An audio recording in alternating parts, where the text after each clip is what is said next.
ভাবি তোরে আর call message দিছিল না, এখনো ব্লক করে রাখিছে? না রে মামা, এখনো খুলিনি ব্লক। কইছে আর্জেন্টিনার মাঠে 22 বার চক্কর দিলি মাফ করবে। ও তালি আর কি, আমার একটা বান্ধবী আছে সকিনা, ওর সাথে ডেট করতে পারিস। ওই তাই করতে হবে না।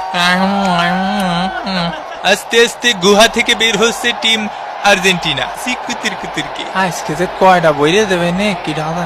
মেসি কাকা কিরাম আছেন কাকা? মেসি কাকা মেঘযুক্ত মাঠ, পরিবেশযুক্ত কাদা। কিরে দে ফাউল, কিরাম আছিস? ফাউল কমাই করিস আজকে? আমাকে বাস পাকি নাই। তোমার সাথে ম্যাচের পরে আমার একটু কথা। ইনফান্টিনো জুতো কিনে দিলাম, ময়লা লাগাই লাইছি। এরম ধাক্কায় ধাক্কায় খোসায় খোসায় ভালো কই দিয়ে ঠেলে গুতায় খেলতে হবে। হ্যাঁ কাকা, হ্যাঁ পিপাসা লাগিছে, পানি দিতি ক। আয় আয় সাদ মামা টিপ দিয়ে যা সাদের কাপ। এই তুই ওরে ঘুম পাড়াচ্ছিস কে? ওরে দিকি মাস দুষ্টু কোকিল ডাকে রে কুকু কুকু কু। ওরে ওর দিকে যা, ওর দিকে সর, সইরে যা, ওর দিকে সর, সরপে দাঁড়া। বিপজ্জনক জায়গা থেকে বলে গিয়ে চলেছে, গোল! বন্ধু উঠে পর, গোল হয়ে গেছে, গোল! এ গোল রে কাকা, গোল! বন্ধু উঠতেছে না কা। আর্জেন্টিনা 1, কানাডা ডাব্বা। আরে গোল হয়েছে, গোল।